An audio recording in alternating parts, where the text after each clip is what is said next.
What's up, everybody? Welcome back to Greataxe Gaming. I am Jax, and we are back with Hiveswap Friendsim. Going swimming in Friends, and we're getting close to the end, actually. Sorry about that noise, by the way. I believe we're on the penultimate chapter. So, yeah. This is the one we're on right now. And then the last one. So, let's see where it goes. Ah, yes. This is it, fellas. Another night of laughter and camaraderie. Another night of joy and communion with some totally normal teens who would never... just kidding, idiot. You're still on Alternia. You just know one of these miserable chuckle fucks is around here somewhere, waiting for the exact right moment to inundate you with another disgusting dose of friendship? What?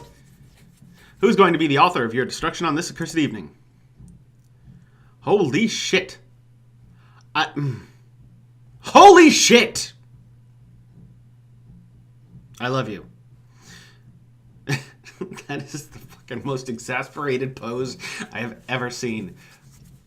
Alright, so it looks like we're up with another Jade Blood. GreataxeJakz. Your feet drag as you walk, every limb heavy and slow, and your thoughts are cloudy and dull. Your palm husk is filled with unanswered texts. You feel guilty about this in the back of your mind, where real feelings live crammed together, because the front of your mind is too busy being lethargic and numb. Being a bad friend goes against the core tenets of your belief, but answering text just seems like too much effort. I feel called out right now. You're not sure where this particular malaise came from. Just the usual friend-making animus that drives you is still there, but it doesn't feel strong enough to overcome how tired you are of everything else. You can't quite remember how it felt to care that much about companionship and camaraderie. Oh shit, I've got ennui. In fact, right now you can't remember how it felt to care about much of anything. Your thoughts drifted fantasies of driving your car into the uninhabited Alternian desert until you have run out of fuel and perhaps letting the sun have its way with you. It could also be part of that feeling that you've almost made it all the friends there are to make, and that there's little left for you to do on this planet. It could be the weeks of trauma catching up and sinking you into a depression to protect you from thinking about it all. Either way, it just feels like so much effort to do anything, and you'd sort of welcome oblivion if it showed up right now to offer its sweet embrace. Your listless walking has taken you to a familiar neighborhood. Ah, the Cerulean part of town. You smile as you reminisce, sweet memories peeking through like beams of sunlight through your fog of apathy. Not far from here is Malik's house, with all of its hacking equipment and charming upper-middle-class atmosphere of entitlement and complacence, mixed with vaguely socially aware concern. And though you've only seen pictures of it on Chitter, you know that Ramil's hipster art studio Hive is also in that neighborhood. And one block over is Odata's place, which gave you your gruesome and troubling introduction to Alternian social mores. One taught you love, one taught you patience, one taught you pain, or something like that.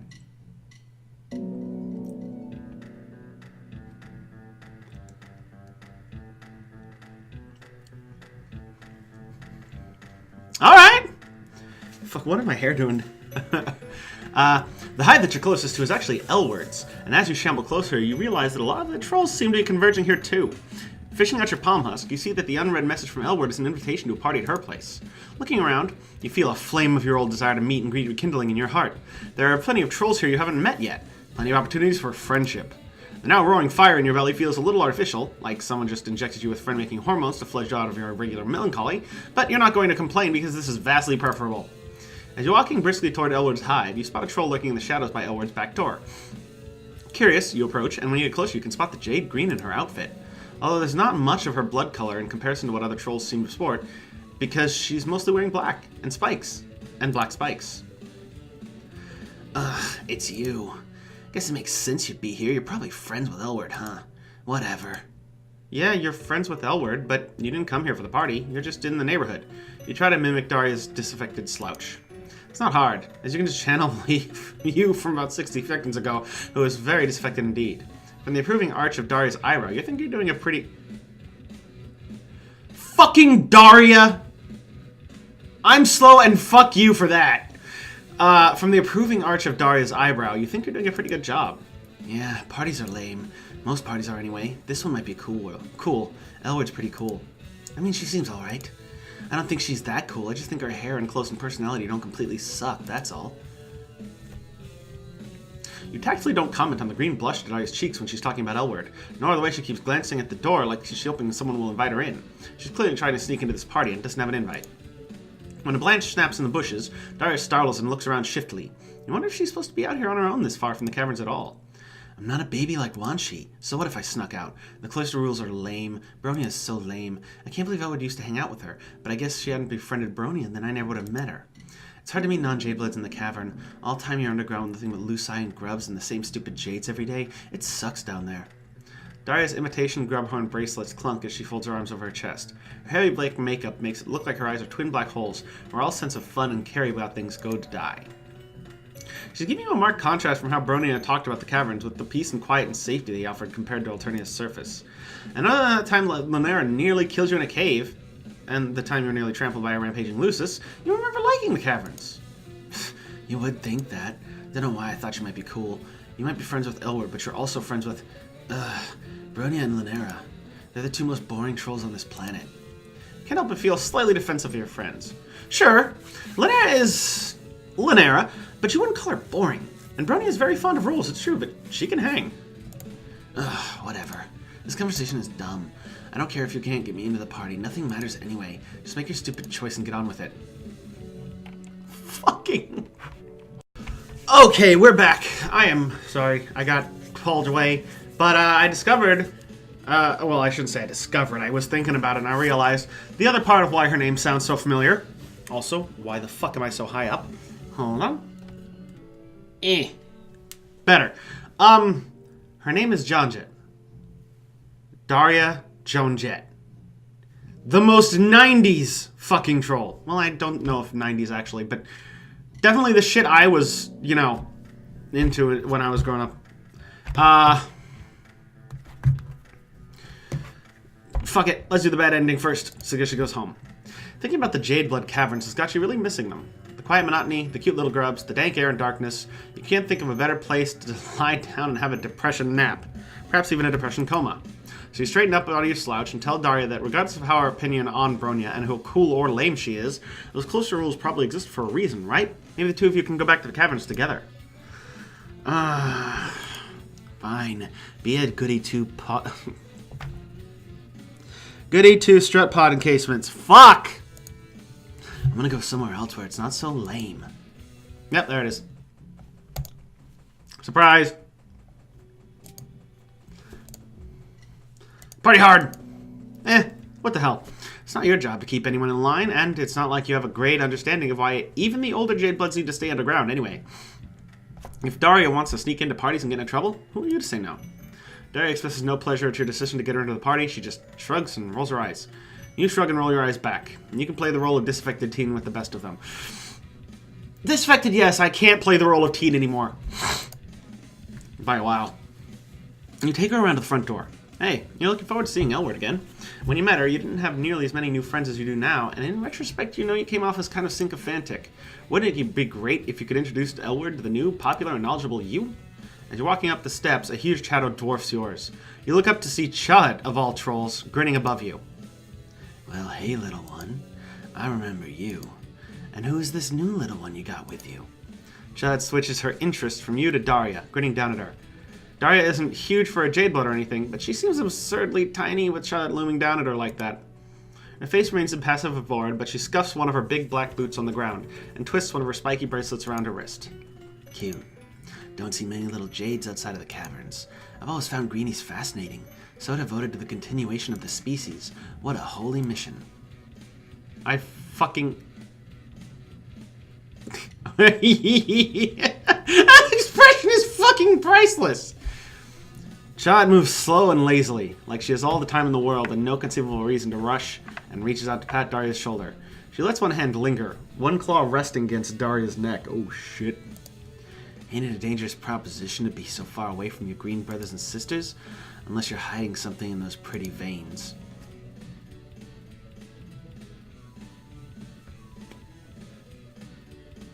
Oh shit. Is there no good ending? A slimy chill runs down your spine. Daria seems frozen to the spot, staring straight ahead at Chad's bosom in front of her. You think Chad is joking, but it can be hard to tell with clowns. Their humor is just much more highbrow than anyone else's. Just joking. This looks like a good party, even if Elwood is too blasphemous for my taste sometimes. See both you little ones inside. And then she ambles away, bending down to duck inside the door to the party. You hear party sounds, music and laughter and clinking drinks, and what could be the sound of someone being murdered. which qualifies as party noise on this planet. The door swings shut and you and Daria look at each other. Daria's heavy makeup can make it hard to read her expression, but you can still tell she's rattled. You know what? Looks like this party's filled with lame conformers. All these high-bloods that bind to the system and do what they're told. Even Elward. We can find something better to do somewhere else. Yeah, to hell with this party. You're down to find your own fun, especially if it means not putting Daria in the way of potentially murder-happy clowns. As you saunter away from the party, you realize that Daria's looking at you expectantly. Well, you got this reputation for being all unconventional and weird and rebellious. Everyone seems to think that you're totally fucking with the conventions of society or whatever. So you got any suggestions for cool shit to do? God, you felt a lot of pressure to be quirky since word has spread about your manic pixie dream alien ways. It's not like you're trying to be the vehicle for other characters to project onto, assisting in character growth and insight for those around you, while your impulse decisions and carefree ways somehow keep you yourself stagnant and forever unchanged. It just seems to, sometimes, be like that. Anyway, you're tired and it's daunting having a punk teen expecting you to come up with suggestions for cool stuff. You have a feeling she's just going to shoot down whatever you suggest. You rack your brain, trying to think of anywhere from your many adventures Daria might like. You think Pan comes up with zilch and squat, and she's starting to look bored with you. Confessing that you can't think of anything is probably an option if you want Daria to be your friend. And as exhausted and disillusioned as you feel with your socialite routine, you like her and you want to bond.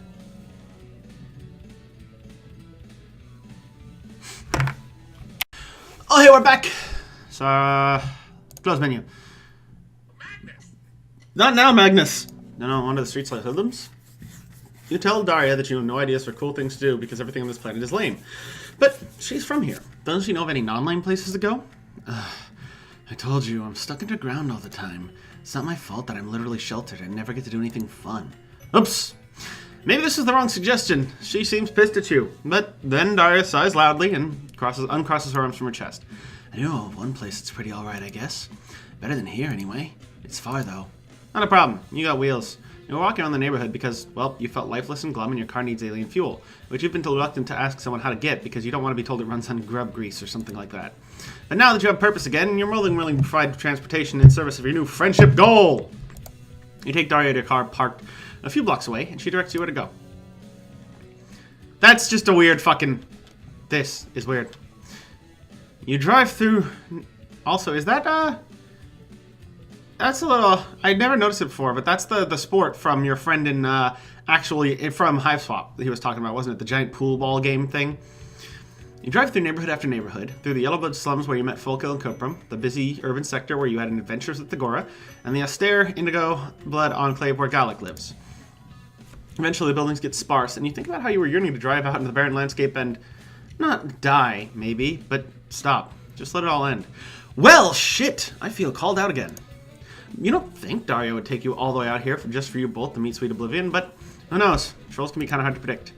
Just when you think you've reached a point where there can't be any more city or suburbs left, a rubble of massive old buildings comes into view.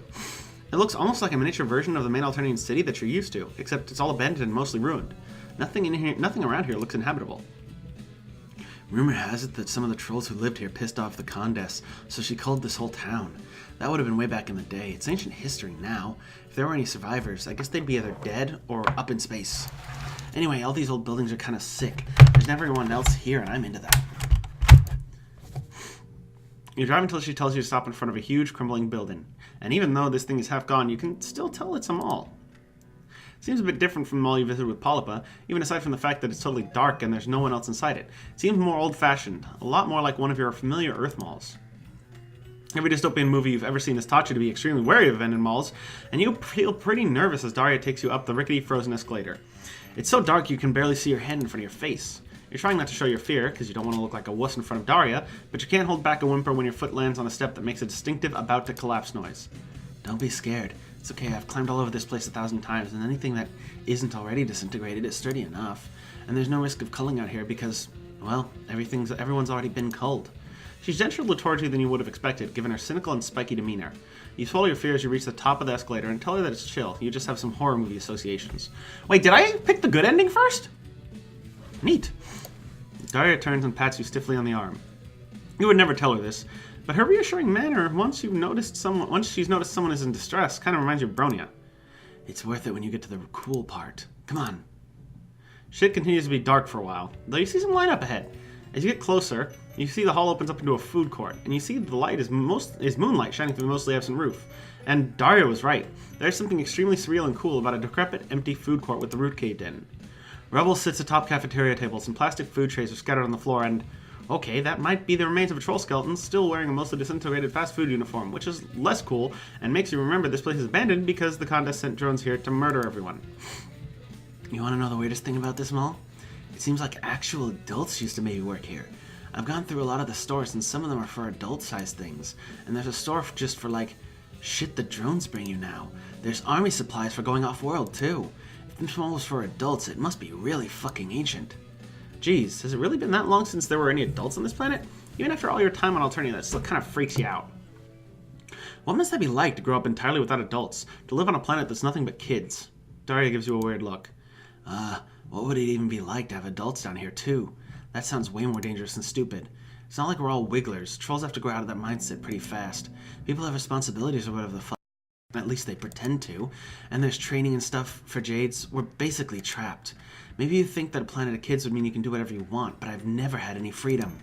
And I'll even less as an adult. Close to Jades aren't even allowed to join the Imperial Army. Instead, we get shipped off to live in isolation. We're forbidden to contribute genetic material to the slurry, and no paling is allowed once we mature for some, I don't know, bullshit, old-fashioned reason that I pretty much don't understand at all. On Alternia, your whole future is decided the second you're hatched.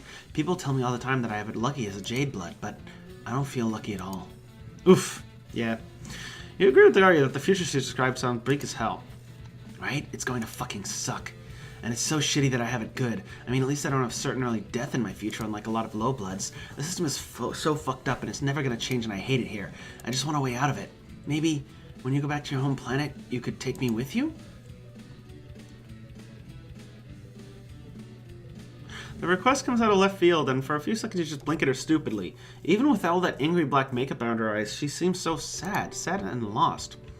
You wish you had a different answer to give her, but you tell her that you can't go back to your planet, because you don't know how, when, or if you're even going home.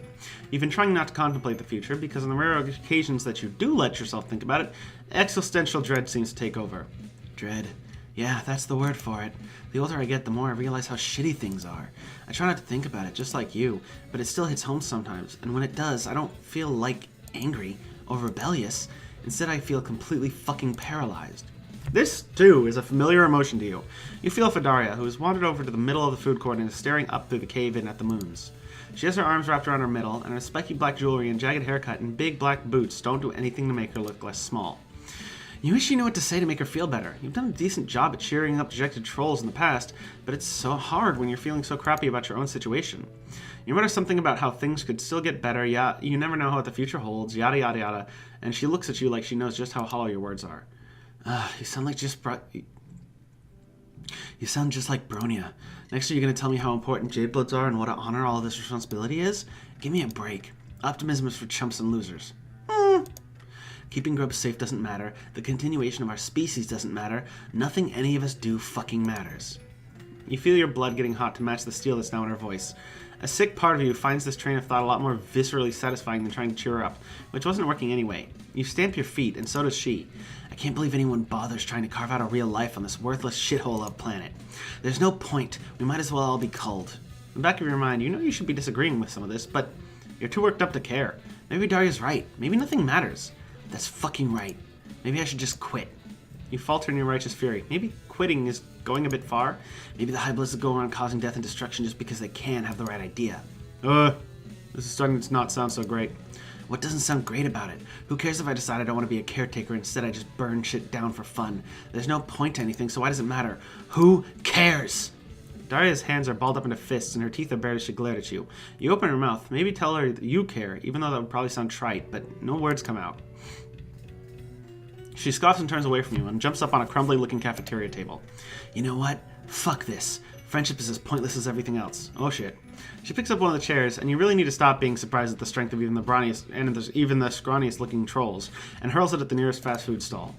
You thought it was just a random throw at first, but it appears she was aiming with precision because it crashes into a tank of fuel connected to the oven.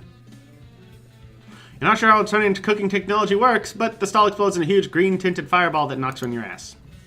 You watch in horror from your ass-level vantage point as flames lick into the restaurants on either side, explosions happening around the food court like dominoes. Daria stands on the table in the middle of it, unmoving as the fire threatens to envelop her. This is probably the only place I actually like on this whole planet, so good riddance. If it's gone, one less thing to care about. With all the dust and debris, this mall is coming down fast around you. You desperately want to get Daria out of here, but you desperately want to save yourself more. And Daria doesn't look like she wants to be saved. You make a feeble attempt, going over to her and trying to grab her on the waist to get her out of here, but she kicks you hard in the chest. Her steel-toe combat boots send you flying, and it's once again 0 days since you last broke your ribs. As used to this pain as you are, it still takes a second of lying on the floor in agony before you can push yourself up to look back at the food court. A wall of fire now separates you from the tables inside. You can't even see Daria anymore. Your heart sinks. Maybe she'll come to her senses and pull herself up out of danger and escape through the caved-in roof? Maybe she'll get out some other way? You still be at your feet, half thinking that maybe you can find some water or a fire extinguisher in some part of the mall that isn't burning up. But smoke chokes your lungs, and in your panic, your human survival instincts take over.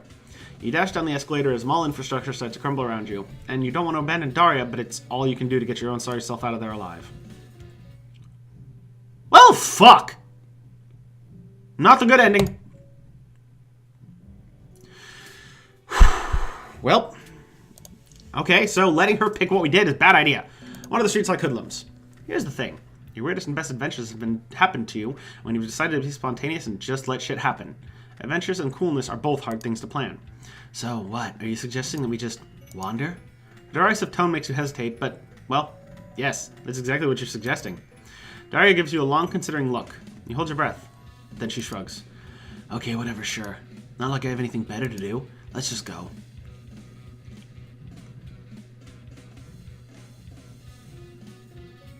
Cool looking. Fucking cool looking.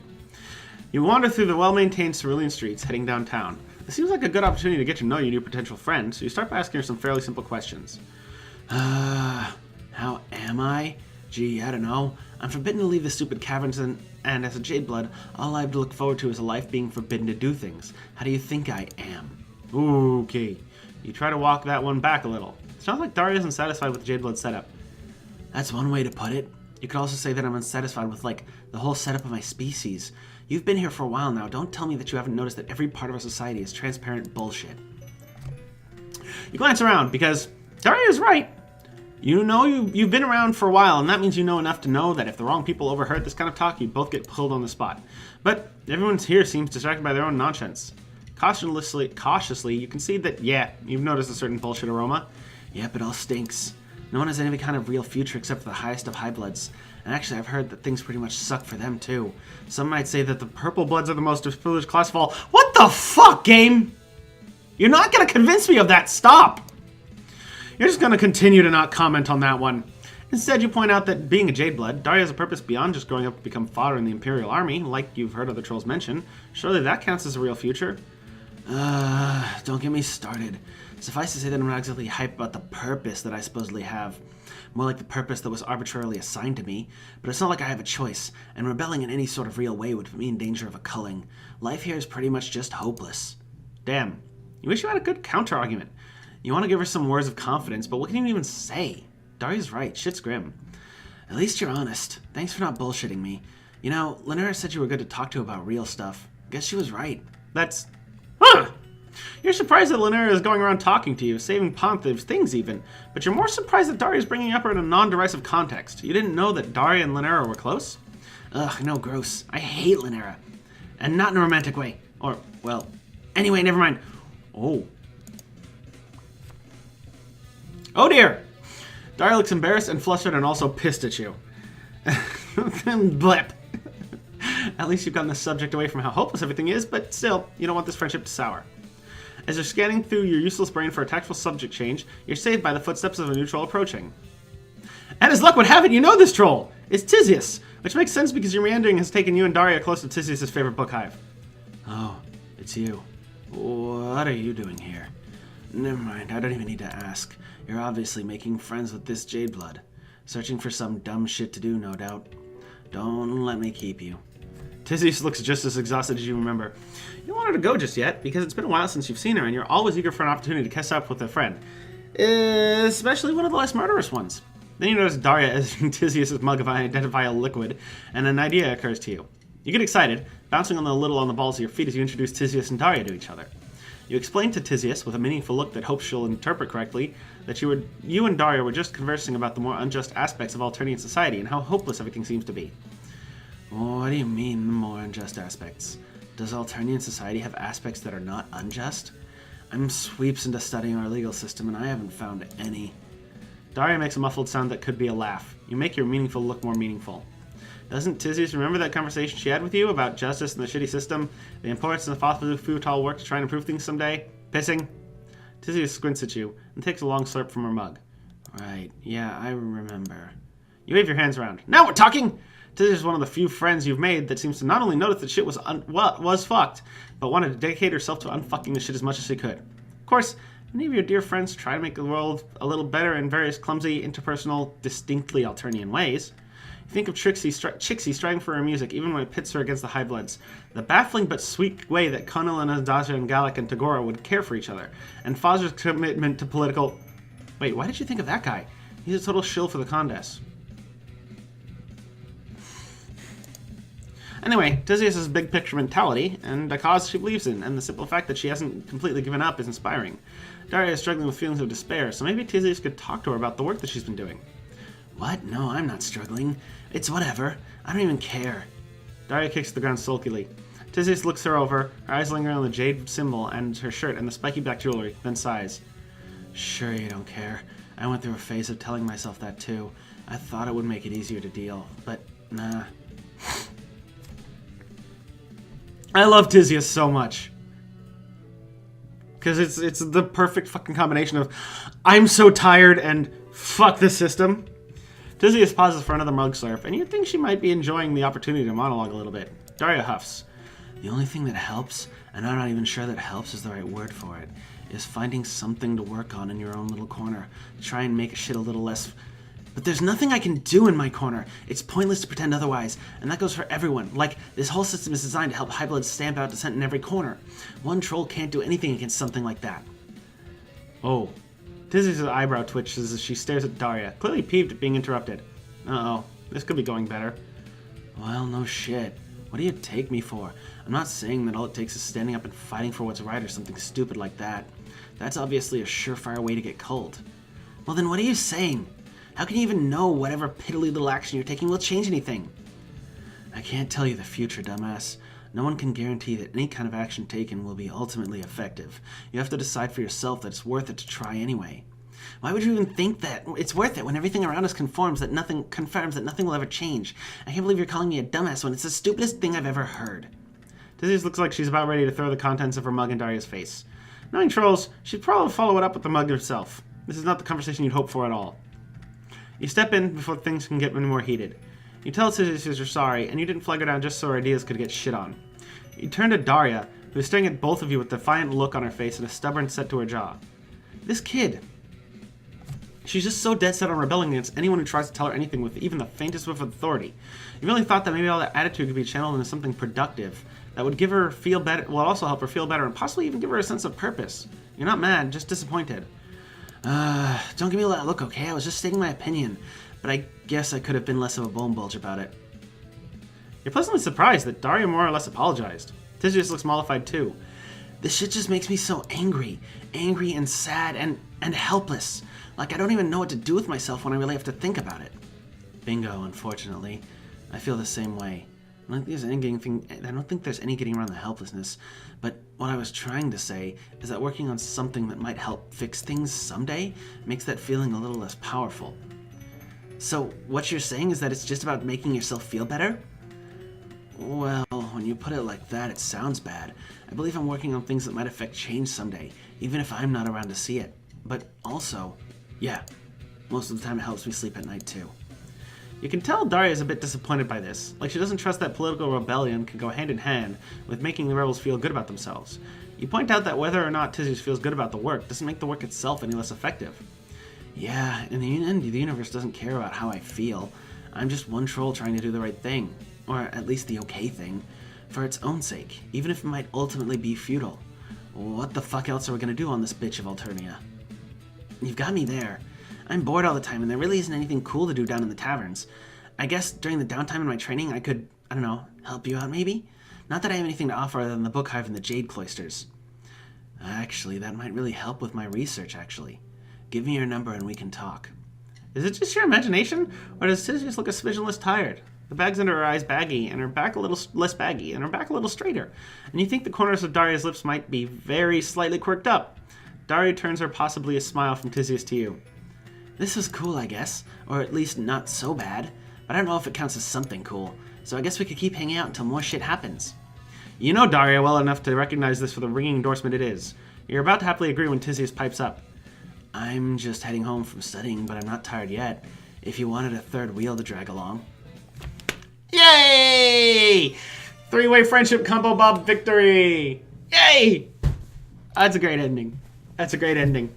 Alright, that's it for this episode. Next up, I believe we're going to get into the world of pro wrestling, which I have a feeling is going to be so great. Oh, I'm so excited to see them. Anyways, that's it for this episode. If you liked the video, you know what to do. Like, comment, subscribe, all that good stuff. If you want to buy me coffee, the link is down below. I'd greatly appreciate it. Follow my Twitter, GreataxeJakz on Twitter, if you want to get updates on my streams and stuff. Keep an eye on the channel, because YouTube is changing the way that publishing videos works, kind of. You will no longer be able to automatically send out tweets when your video publishes, which is what I do because I have to schedule them during the workday. So we'll see how that goes. Anyways, thanks for watching. Later, y'all.